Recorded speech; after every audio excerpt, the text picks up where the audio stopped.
زمونږ دا سیاسی خلق دوی وایي چې پاکستان د ډاکټر اقبال د خوب تعبیر دی. ډاکټر اقبال خدای دې وبخي لوی سړی و، خو زه هم نه، دا پاکستان د لیوني خوب دی. د ډاکټر اقبال د خوب تعبیر نه دی، دا د لیوني خوب دی.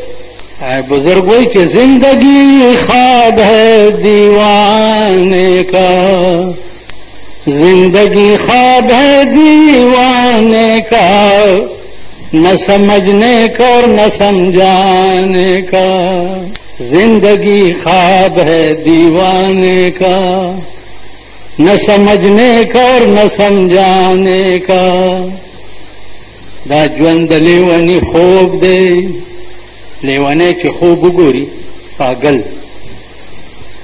نه په خپله پې پوهېږي او نه په هغه خوب بل څوک پوهېږي. نو پاکستان چې دی دا د لیوني خوب دی،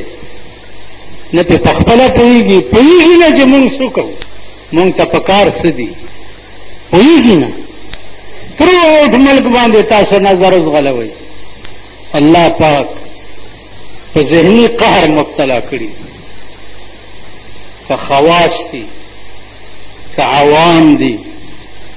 که نیکان دي، که بدان دي، ذهني عذاب پہ نازل دی. ګوره سترګې ناجوړئ، ځکه چې کومې سترګې ښه شی نه ګوري نو هغه سترګې ناجوړئ که نه. کومې سترګې چې ښه شی نه ګوري هغه سترګې ناجوړئ. کوم غوږونه چې ښه شی نه اوري هغه غوږونه ناجوړئ. کوم زړه چې ښه شی نه محسوس کوي هغه زړه ناجوړئ. عزیزانو زمونږ سترګې هم ناجوړه دي، چېرته پې ښه شی نه ګوري. زمونږ غوږونه هم ناجوړه دي، چېرته پې ښه شی نه اوري. زمونږ زړه هم ناجوړه دی، چېرته پې ښه شی نه محسوس. ټوله ورځ ته ګوره ستا سترګې به ښه شی نه ګوري. په لاره کې چې ناست دی که در باندې ښځې تېرېږي نو زړه به دې خوشحالېږي که خفه کېږي. وایي ټول شیخان ګیرو والا راته مخکې ناست دی، دا ګیر خریلي په کارو ما ته مخکې ښه، تاسو بیا رستو کېنئ دا ګیرو والا. تاسو خو هسې هم دغه یئ دا بازګل کوتکان یئ. که در باندې ښځې تېرې شوې زړه به دې خوشحالېږي که خفه کېږي. که لږ ایمان در کې وي، که ایمان در کې وي نو چې د ښځو جومپه در باندې تېره شي نو زړه به دې وجاړي. که ایمان در کې وي سترګې به دې وجاړي که ایمان در کې وي. موجوده نوجوان طبقه زمونږ اولاد چې دی چې در باندې تېره شي او ویې ګوري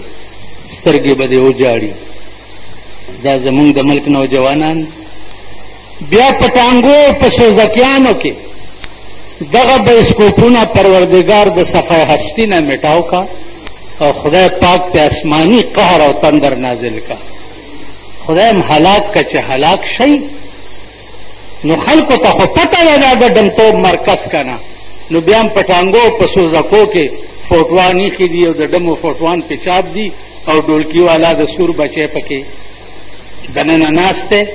او غړچه غړچه غړچه غړچه غړچه غړچه بس خلکو ته وایي چې دغه ځای دی وله راځئ. ټوله ورځ په دې سړکونو باندې دا که صدر ته ورشي، که شامي روډ ته راشي، که قصه خانې ته ورشي او کوچي بازار ته ورشي، که ته د مسلمان بچی یې د مسلمان زړه به دې هم ټوله ورځ جاړي او سترګې به دې هم ټوله ورځ جاړي او غوږونه به دې هم ټوله ورځ جاړي او یې ته هېڅ شی نه. الله وایي چې دومره اختیار تا سره نشته چې ته د شپې اراده وکړې چې زه به سبا څه کار کوم، سبا به زه څه کوم. نو تا د شپې اراده سبا به زه څه کوم کړي او سبا له در باندې قیامت جوړ شي، بله بلا در پېښه شي. نو ستا څه اختیار شي؟ ستا څه شی رحمان بابا وای زوی د پلار په غېږ کې پروت وي روح یې لاړ شي زوی د پلار په غېږ کې پروت وي روح یې لاړ شي د قضا علاج په مور او په پلار نشي زوی د پلار په غېږ کې پروت روح یې رواني پرواز کوي پلار یې راایسارولی نشي زوی د پلار په غېږ کې پروت وي روح یې لاړ شي د قضا علاج په مور او په پلار نشي درد و غم د عاشقۍ چې ډېر مشکل دی هېڅ سړی دې په دې رنګ ګرفتار نشي زه هم عمر له خدایه دغه سوال کړمه زه هم عمر له خدایه دغه سوال کړم چې یو یار دې له بل یاره بیزار نشي که هر څه دلبري و دلجویي که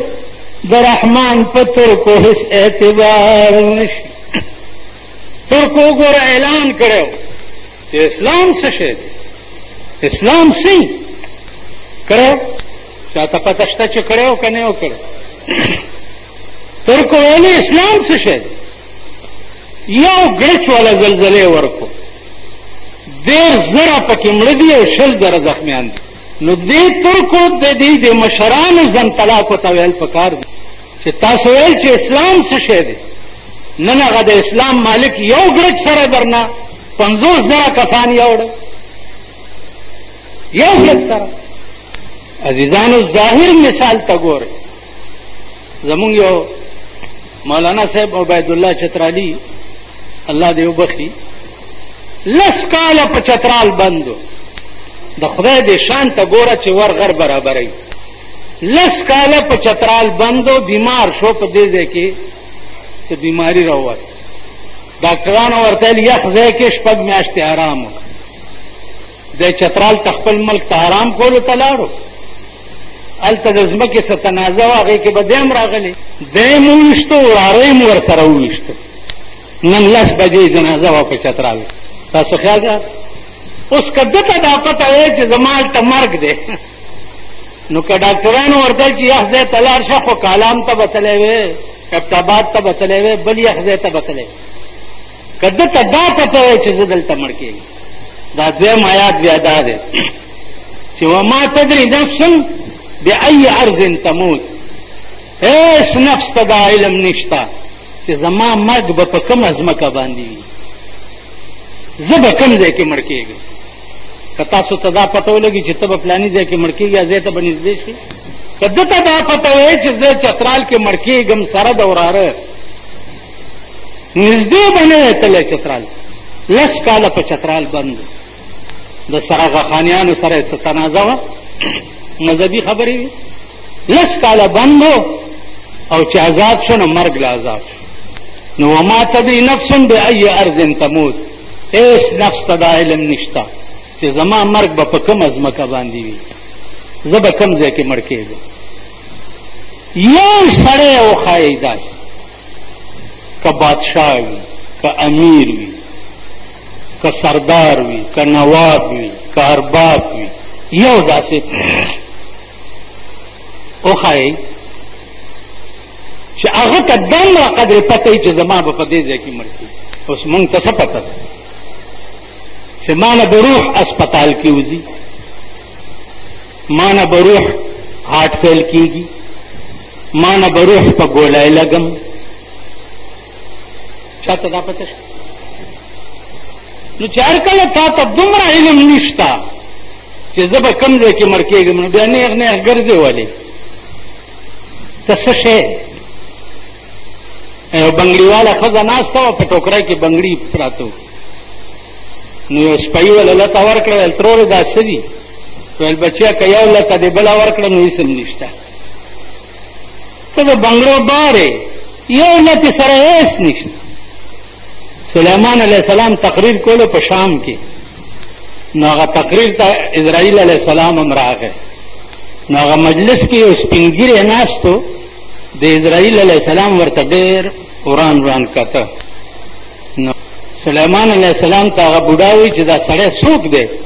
ما ته ډېر وران وران ګوري ویلې دا د مرګ ملایکه ده دا هغه ملایکه ده چې کوم روحونه قبض کوي ویل والله د ده دا کټه ما ته ډېر وران ښکاري ما د دې ملک نه بل ملک ته یو صدا خو ما وجني سلیمان علیہ السلام حکم وکړو باد ته چې دا بوډا اوچت کا او د شام نه هندوستان ځمکې کې واچوه په هوا یې راوړو د هندوستان ځمکې کې واچو اسرائیل علیه السلام نه تپوس کوي چې تا ولې دې بوډا ته داسې وران وران کتل اسرائیل علیه السلام ورته وایي چې ما د وجې د ډېر تعجب نه ورته کتل ما ته حکم شوی د الله د طرف نه چې دې بوډا نه روح واخله په هندوستان کې او بوډا ناست دی په شام کې او کل د ده په ټایم کې اوس 15 منټه پاتې دي 15 منټ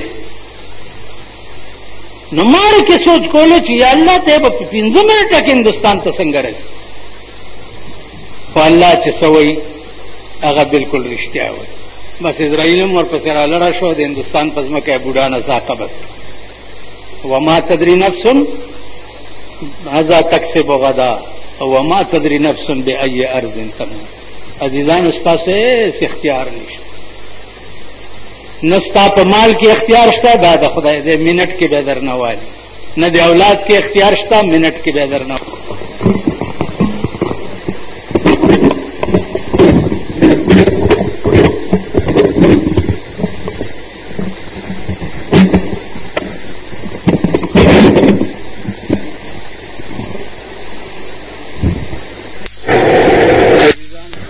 دنیا کې هغه به د قیامت نه بعد قابل د جنت وي هغه یو انسان دی او یو پیریان دی څنګه مکلف مخلوق چې انسان دی داسې مکلف مخلوق پیریان هم دی رسول الله صلی الله علیه وسلم په خپل دور حیات کې پیریانو وطن تکلی دی او هغې ته تبلیغ کړی او دا دعوت د تلو چې دی دا پیریانو ورکړی او رسول الله صلی الله علیه وسلم پیریان په لاره تېرېده او سهار مونځ رسول الله صلی الله علیه وسلم کول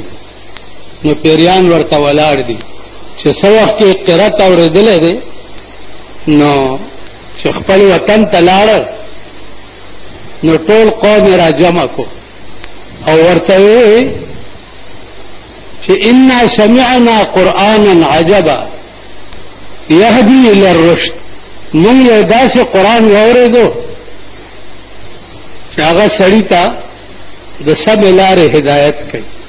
بیا د هغې وفد راغی او سردار کونین ته دعوت ورکو او دی لاړه ولته هغې ته تبلیغ وکړو د قرآن کریم فیصله دا ده چې وما خلقت الجن والانس الا ليعبدون ما ایس جن او انس نه دی پیدا کړی لیکن دې دپاره مې پیدا کړی چې زما عبادت وکړي نو عزیزانو په انسانانو کې ښځې او نر دي په جناتو کې هم ښځې او نر دي څنګه چې د انسانانو اول الانسان آدم علیہ السلام داسې د پیریانو لار چو هغه ابوالجن اوس خبره مونږ چونکې انسانان یو خبره په انسان کې ده چې په دې مې پوه کوي چې مونږ به مستحق د جنت په کم عمل ګرځو هغه کوم عمل دی چې مونږ به کوو او جنت ته به پیځو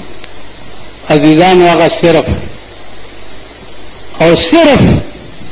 د الله او د هغه د رسول حکم منل که الله او رسول ویلي چې روټۍ به داسې خورې نو هغسې به خورې